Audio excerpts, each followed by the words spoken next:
Hello and welcome to Fenton Gaming's Don't Panic series. I'm your host Fenton. In this Don't Panic series, we're going to go ahead and look at Might and Magic 8, the Day of the Destroyer. As always, like, comment, and subscribe my channel for more Don't Panic videos just like this. And do not forget to hit that notification bell so be update and more. Now you're wondering, what should I do? How should I fight in combat? I'm getting mauled by these pirates. Oh great, I died. Don't panic, help is on the way. Now, if you do notice from the other two Might Magic games, 6 and 7, that character creation is totally different. No more 4 parties. Instead, it is 1. I'm going to go over each class right now. The first one I do want to talk about is the Knight class. They're like your frontline melee fighters. They could wear heavy armor, use all sorts of weapons. They excel using swords and spears, shields, and plate armor. So they're great for your frontline fighters, really. So I'm going to go ahead and talk about the next one on the list is the Cleric. Now, the Cleric are like your healers in the game, and they also can use light magic, which mainly consists of very powerful buffs and some anti-undead spells, plus some light damaging spells too. Really useful. You should at least have one in your party. So let me go on the list. Next up is the Necromancer. They're like your sorcerers and wizards from the last Might Magic 2 games. They could cast all of the 4 elemental spells to Grandmaster. They can also cast Dark Magic, which is very powerful. And they're the best in Alchemy. Yeah, that's right, everyone. Alchemy, really useful in this game, too. So, after that, we're going to go ahead and talk about Vampire. They're like fighters and to a degree clerics with some cleric spells. They have a few immunities, like immunity to mind magic, use own vampire abilities. And if I remember right, they're best at IDing monsters. They're alright class, but I would probably say pass them unless you want to do a challenge with a vampire to start out with. Now, next up is the Dark Elf class. Now, this class is like a rogue class, except for it can cast some spells and do other things. Not only they can master air, fire, water, and earth magic, they can also grandmaster disarm traps, merchant, and best of all, they can use a bow and arrow. Their Dark Elf abilities are really powerful and useful. Now, after that is the Minotaur class. They're like your fire/clerics. They can use some heal spells. They can also hit 2. They are best with the axe. And they could be a really useful party member if you're looking for more in the healing department when your cleric runs out of mana. Now, after that is the Troll class. It's like the Knight, except for they can wear only leather armor. They're very powerful with maces. They have the best bodybuilding skill. Their regeneration's off the roof. If you want something more alternative than a Knight, the Troll is it, definitely.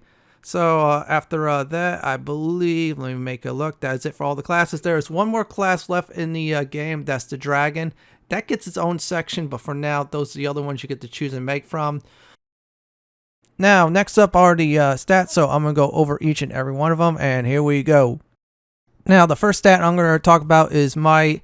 More might you have, more bonus you do in melee damage. Pretty good for your knights and any other frontline fighters. Intellect, bonus in spellcasting for necromancers, dark elves, and dragons. This will multiply when you get promotion for those classes. Personality, bonus in spellcasting for clerics, minotaurs, and vampires.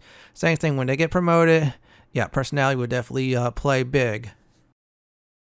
Now, next up is endurance. More endurance you have, more hit points you do have an increase of. So if you want hit points, go for endurance. Accuracy, increased attack bonus, and range damage values. So in other words, it's great for bow users. Speed, more armor class, and faster recovery time. Very important. Luck will increase your resistance and easier dodge traps. So definitely pick a class and go with the stat you feel that is right for you.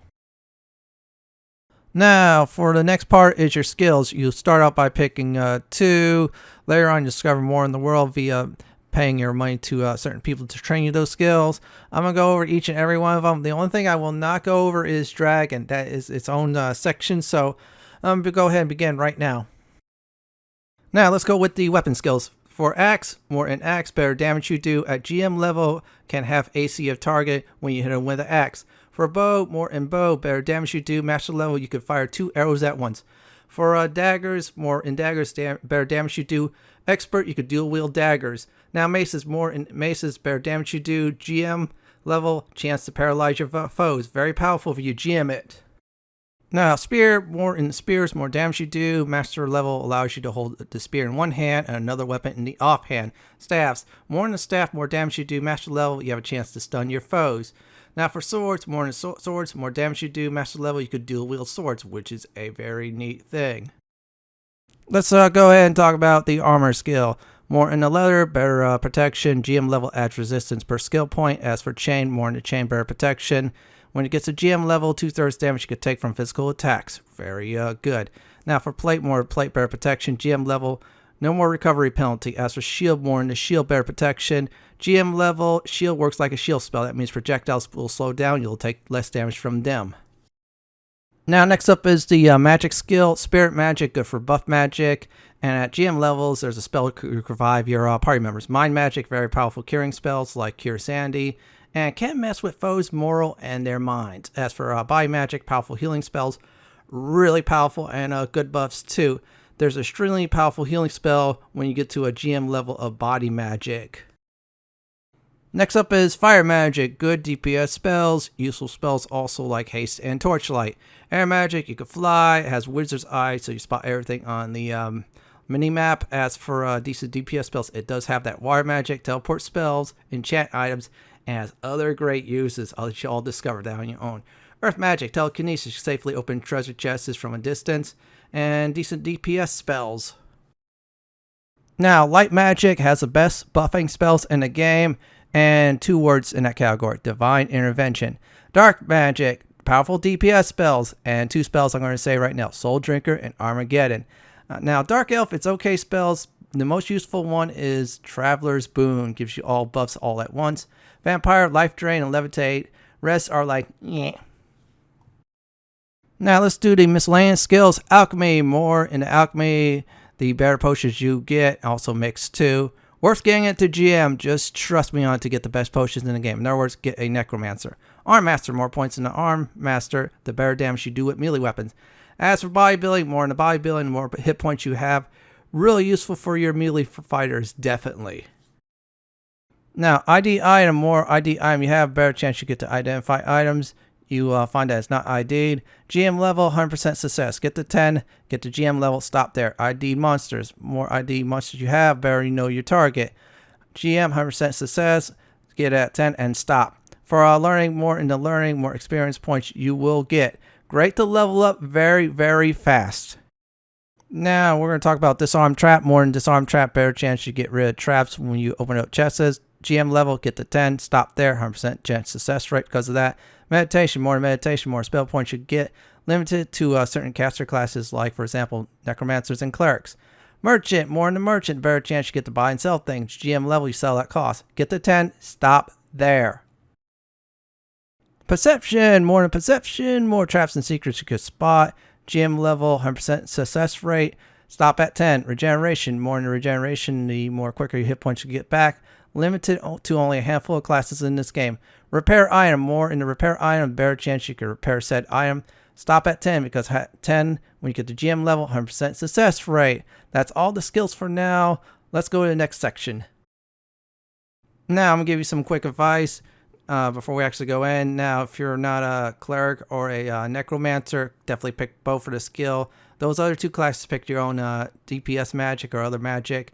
Now, put accuracy and speed is great ideal. Unless you're like a caster, then split it into your intellect or personality. Now we're in the world. Do not go straight ahead towards those pirates attacking the lizard people. No, bad idea. Instead, equip your weapons, explore around town, and talk to people. Very important. And I'm going to show you how to actually get some proper items that I'll show you later on in the video, how to make some serious bank. Yeah, you're right. Loot these trade items up. Around the world in this game, you will be able to trade certain items that are really nice. So if you need some starter money, go crazy on the looting. And that should do it. I'm going to go ahead and do the next section of the video. Now, next up, we're going to go ahead and talk about the UI, user interface. Bottom of the screen, this is where your character or party members are at. Mini maps on the lower right-hand corner. That green diamond means it's okay. Yellow means caution, red means combat. So yeah, just look out for that indicator. So when it's red, of course, it's combat. Now on the upper corners, those are your active party spells. The skull will show you Wizard Eye, etc. Next up is your food. That's very important with food. Make sure you have food or else you're going to starve, become insane, kill each other. Next up is gold. This is where your gold will be. That's your number. That's your map icon, tell you which direction you're facing. North, south, east, and west. It's like a compass, everyone, so don't panic at all. Now I'm going to show you this next section, some of it briefly. I'll touch up on more great detail. This is your map section where you're at. We're right now at Dagger Wound Island. We can zoom in, zoom out, use the 4 directional buttons to move around the map. This is where your quests are at exactly. That's correct. So you grab a quest, that's where it will be at. Now over here, this is your journal. It just tells you the story so far. In this case, yeah, we're seeing problems. This is where your potion recipe is. When you click the potion bottle, that's your fountain you discover and drink. That's obelisk. Definitely look for those. See here, yeah, he'll give you information, hints, miscellaneous stuff you find, and teacher location. So if you're looking for a teacher, that's where you want to be. Now next up, this is where your characters are at, your statuses, etc., including reputation and fame. This game, reputation and fame is not that important. Don't panic about that. This is your menu options from controls, save, load game, or return, or else you want to quit the game to rest for another day. This is your spell book. We'll cover on the spell book later on how to get spells in the game. Now let's go ahead and click our character portrait here. And this is your menu. This is your stats. I'll touch up on that a bit more. I'll also show you how much experience points, skills, what skills you currently learn. This is your inventory. Yes, so in other words, it's a grid system. This is your awards. That means tasks that you done. You can exit, and that's it. That's it for the UI section, so let's go to the next part of the video. Now, moving around is a bit different than your normal monitor games. In other words, no WASD. Instead, it's the arrow keys to move around. X is to jump. Shift key, if I remember right, is to run.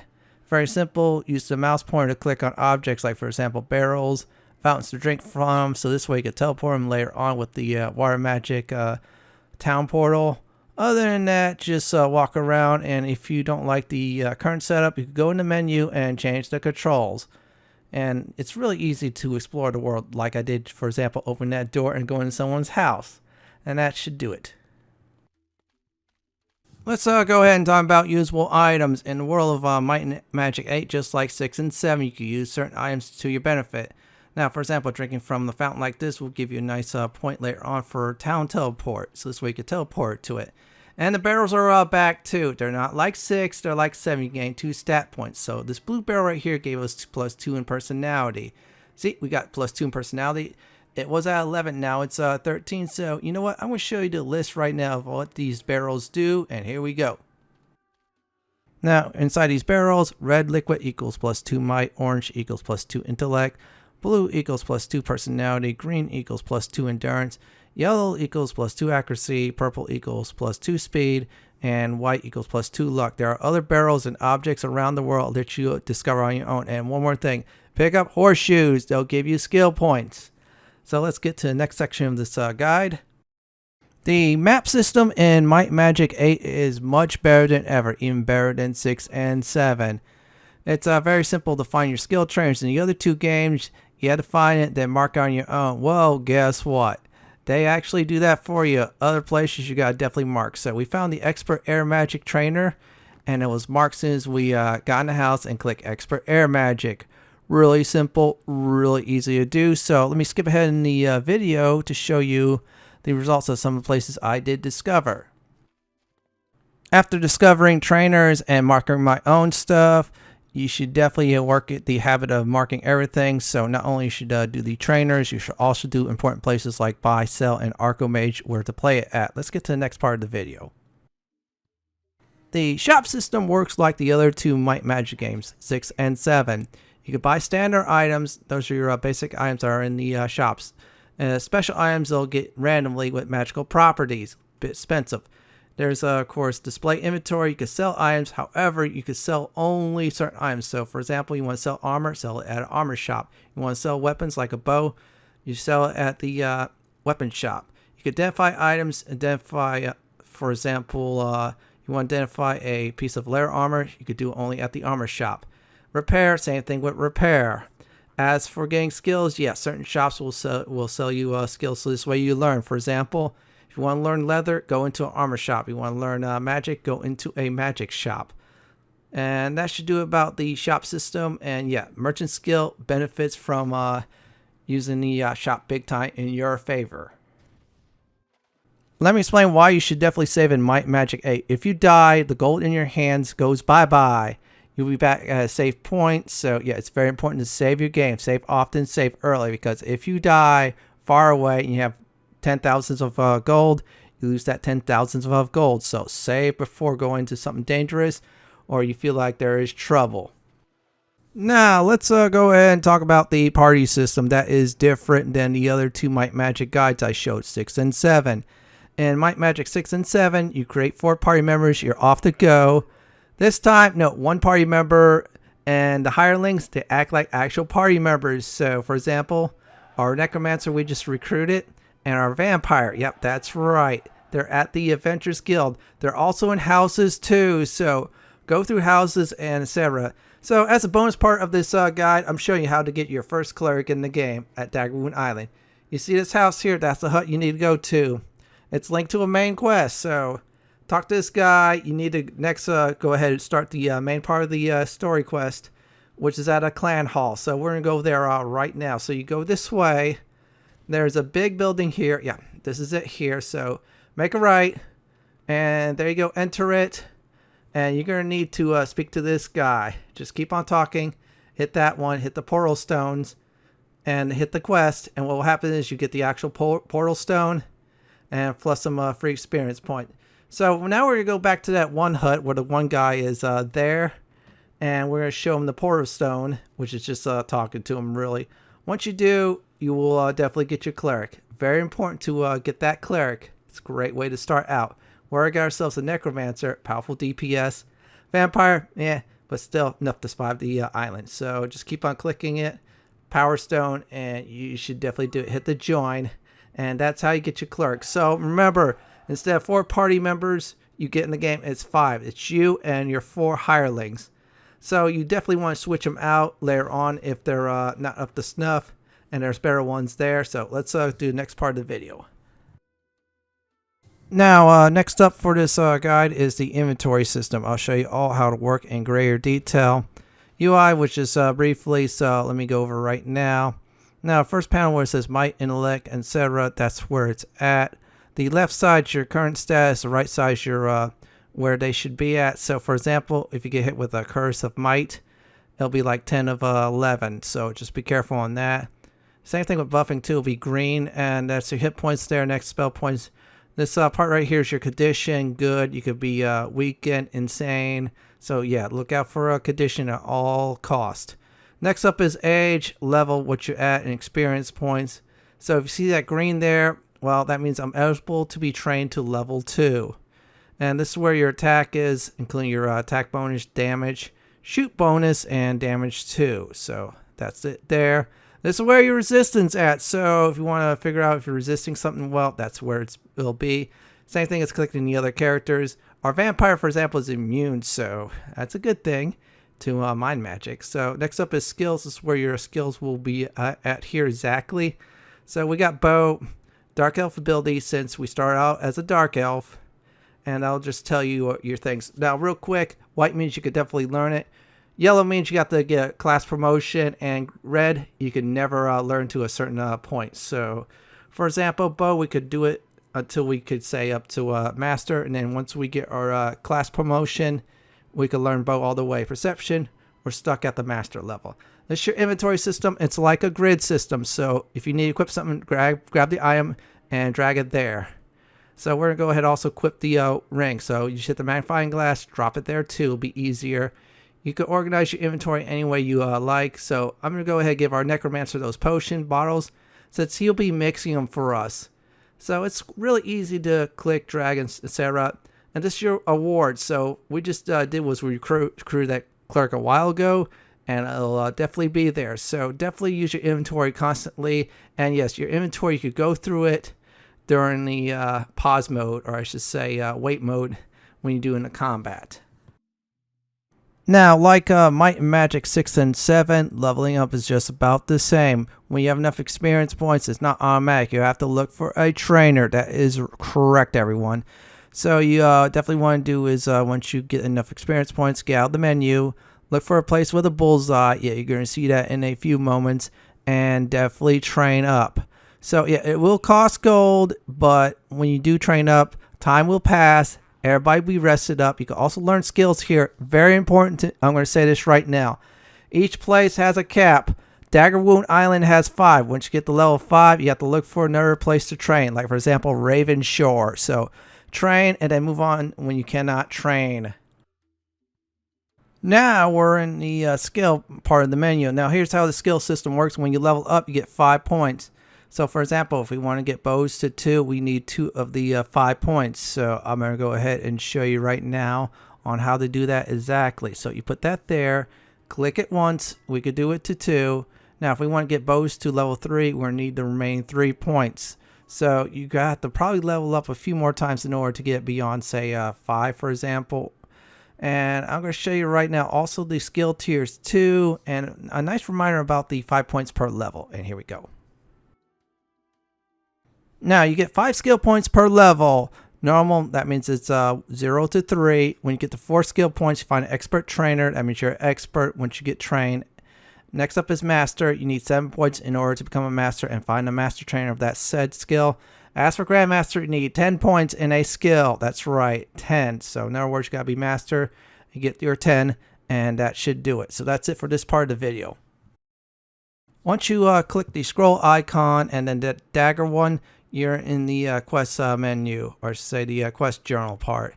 Questing in this game is very easy and simple. All you need to do is go into houses and talk to people. That's right. So for example, we're going to Clan Leader Hall in order to advance the main story quest. All you need to do is just click the word quest. Yeah, see, click that there. We advance the story. Now we have to go to the Merchants of Avar. Yeah, that's right. We're not going to go there yet.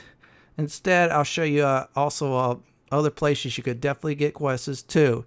Not just certain places like this. There's other houses you could raid too. That's right. And I'm going to give everybody advice about this. Search everywhere. Yeah, just trust me. Even promotional quests, when they have a quest there or promoted to blah, blah, blah, they'll give you a quest to do that. Do them all, no matter how mundane or easy or tedious it is. Experience points is experience points, and you should definitely get it. Now, for the next section, I should probably cover that earlier in the skill system, but you know what? It is separate. I'm going to go ahead and do this right now.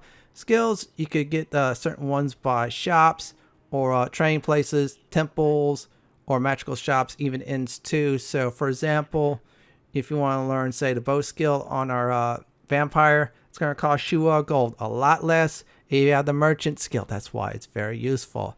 Other than that, pick the skills you want to train. Don't train them all. Pick the ones that you feel like you'll use more. Now, learning spells is not like other RPGs. You need to find a spell book, and it has to be a certain class. So, for example, our Necromancer already learned the Firebolt spell. So you need to do is just have him click the book on the icon, right-click it, and he learns a new spell. In order to cast it, go in that spell icon. Yeah, that's the skull. And click it twice. You'll be able to cast a spell like we just did with Wizard's Eye.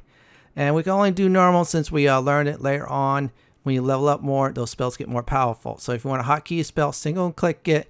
Hit this icon I'm about to do with the bullseye down.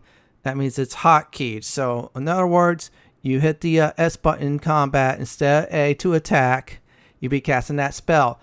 Hotkeying spells is really useful, extremely useful. So if you want to hotkey a healing spell for a cleric, that is great.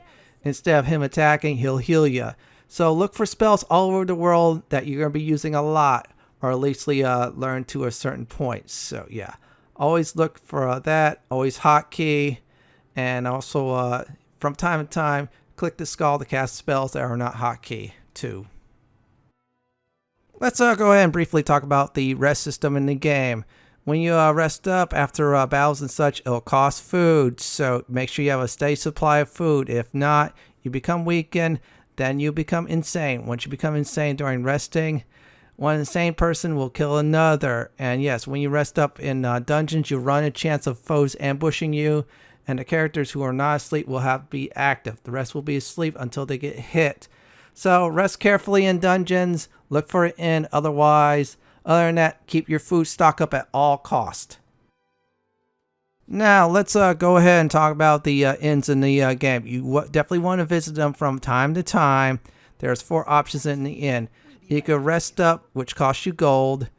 Fill your pack with food. Certain places you get more food, so look out for that. You can learn skills too, and also very important, play some Arcomage. There will be a quest involved playing Arcomage, and besides, it's nice and fun to do.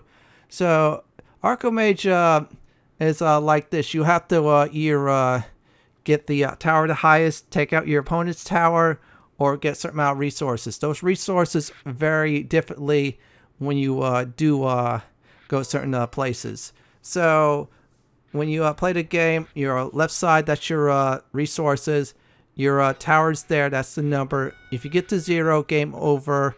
If your opponent gets to 100 resources, game over. If your opponent's tower gets up there, game over, you lose. Now, if you win, if you get your tower the highest, knock your opponent's tower to 0 or 100 resources.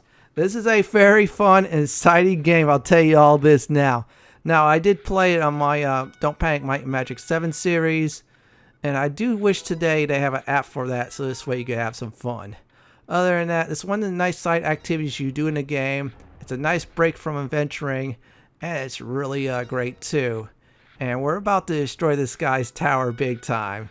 So let me go ahead and see if I can do it, or at least get to a certain number. So once we do win Arcomage, I'll give everybody a final tip real quick. Which is actually, yeah, go to the inns, get your food supplied up, play some Arcomage, and have some fun while doing it. Let's talk about Alchemy. Just like Might and Magic 7 and 6, Alchemy is very important. Like 7, you have to have the Alchemy skill. More points in Alchemy skill, better potions you can make.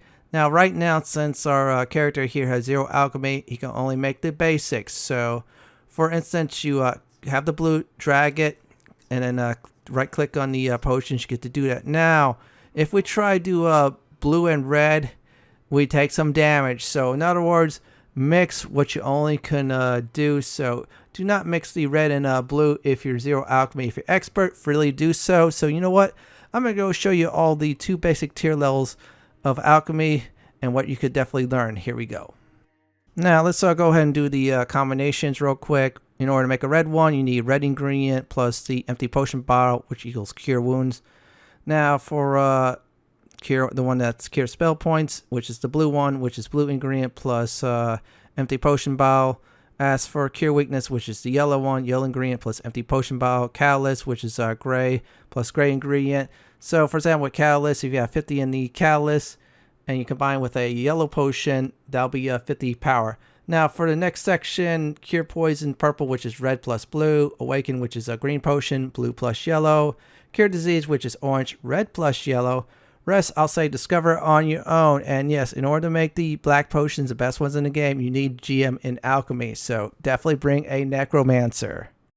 Now let's go ahead and talk about the combat system. Eventually you get yourself into trouble. My advice about combat systems, hit the enter button. You'll be in turn-based mode. If you go in active mode, they'll be coming at you like you saw earlier in this part of the video. And I'm going to say this right now. Active is not a good idea when you first start out. Turn-based is a great idea. So this way you can breeze through combat a lot easier. And yes, when you're in turn-based, you can also activate spells, use other features, and other than that, you definitely want to abuse this system. Now, if you do need to run, you need to hit the active one, quickly hit the shift key, run away far enough, and you could definitely go back into turn-based and do it again. So definitely when you get in the battle, turn-based it like crazy. It'll give you a nice advantage. It'll make things a lot more easier than being active. Now, remember at the very beginning of this guide, I show you the cart to loot up this stuff here. You definitely want to do is sell the brandy here. You see the 2 brandy we have? Well, we gotta go to Longtail's house. This is much more way to make money early on versus just fighting pirates for hours. So go to Longtail, visit him, sell the brandy, and you'll be making tons of money. You what we have from 300 to 1,500 gold pieces plus. My advice is look for vendors like that who will trade around the world, And if there's special items you could trade too, hold on to those until you find a place to trade them. So let's get to the next part of this guide. So when you're done killing pirates, doing quests on the island, you can't do anything else for a while, or you're tired of killing respawning pirates, well, it's time to leave the island. You see this ancient temple? It's the only way out to the docks. So I'm probably going to be honest with everybody. Make sure you get to level 5 in order to do this at least. Maybe 4 you'll get through. You see this guy here, like I mentioned earlier, that's your knight guy that will actually join you. So I advise definitely explore most of this temple. There's the snakeman part that's optional if you want to go through it. More power to you. Save often, save early. Have Wizard's Eye ready. Definitely Torchlight too. And abuse that turn-based mode. Now, for the next section of the video is I'm going to show you how to get your dragon. So at Raven Shore, you want to go west, like I show you on the map. Now, take a full warning. You want to have plenty of money and have 10 food at least. So this way you have 5 when you get to Garrett Gorge. Getting this dragon is seriously OP'd. That's right, dragons in this game are OP'd as heck. In fact, you could definitely beat a game with 1 dragon. You have all 4, I think it was. You can really wreck this game. So follow the river like I am doing right now. Keep going. You see this cave? That's where we need to be. We didn't cut across the field because Nagas will kill us. So once you do reach the cave, go ahead and enter it. Once you're inside, go to that one there. Yeah, make sure you do cast Torchlight. You're in a cave. It's dark. So you see that over there? This is the cave where you want to be. This is where you want to recruit your dragon. The dragon's level 5. This is him here. So hit the join button. By the way, I ditched the vampire for the dragon. I'm going to tell you right now. That dragon's very powerful. And the dragon skill, oh my goodness. Unfortunately, dragon cannot equip any armor. Who doesn't need armor anyways? With a dragon, it's very powerful. Its breath attack, normal attack does a lot of damage. 12 through 30. Same thing with shoot. Dragon can burn people, which is really nice. The dragon skill, I'm going to say is, it's a whole bunch of spells that are OP'd. If I remember right, one is Fear, Fireball, Flight, and something else. Seriously. When you get a dragon, get that dragon ability up, and then I'll probably say is your Perception. That's a good ideal, or just save your points for something else. Other than that, let's get out here. Before we do, I want to show you quickly the dragon spell book. So you want to do is go in your spell book, which is a skull icon. Level 1 is Fear. It'll fear the enemies, so that's great for turn-based mode. So I activate it for now. Later on, you get Fireball. Be careful about Fireballs. Area effect attack. So now we're out of the cave. I'm going to show you how to safely get back to Raven Shore. So go down carefully. Now, I'm going to ignore the what are called damage. Do not go west into the field. Nagas will kill you. Follow the river. In fact, I'm going to show you the 25 food NPC. Probably a good idea to bring plenty of money. Now, if you get really lucky, you might get back to Raven Shore via the stables. Which, by the way, stables have their own schedules. So do try to remember the schedule. Just write down on a sheet of paper in case you want to go to a certain place. Later on, when you do get that town teleport, yeah, the schedule will be kind of useless. Especially if you get a certain spell called Lloyd's Beacon. That's another good one too. So just follow the path like I did across the bridge. Now you're in the town full of knights. Yeah, that's right. These are dragon hunters. And don't worry, they will not attack you until a certain point in the story. So keep on going this way. If you have seriously a lot of bank, well, then I'd probably say go shopping. Otherwise, ignore the shops. See that stable? At the time, I thought I was going to get the Raven Shore. You'll see that in a few moments why I could not. And yeah, do grab the horseshoes too. So you go to the inn first. Let's go do that right now. Get your food. Yeah, see, we got 25 food. That's plenty for the journey. We're going to go ahead and rest up too. We might as well. Once you're done. Now, if you're lucky, hit the stables. Go to Raven Shore. If not, I'll show you how to get back there. Yeah, we're not going to do it right now. That's like, I think it's a 10 plus zone. We'll ignore it. So just go this way. Just keep on going. Pass through the town part. You want to do is go back where you came from. After that, you arrive at Raven Shore. Dragons are OP'd.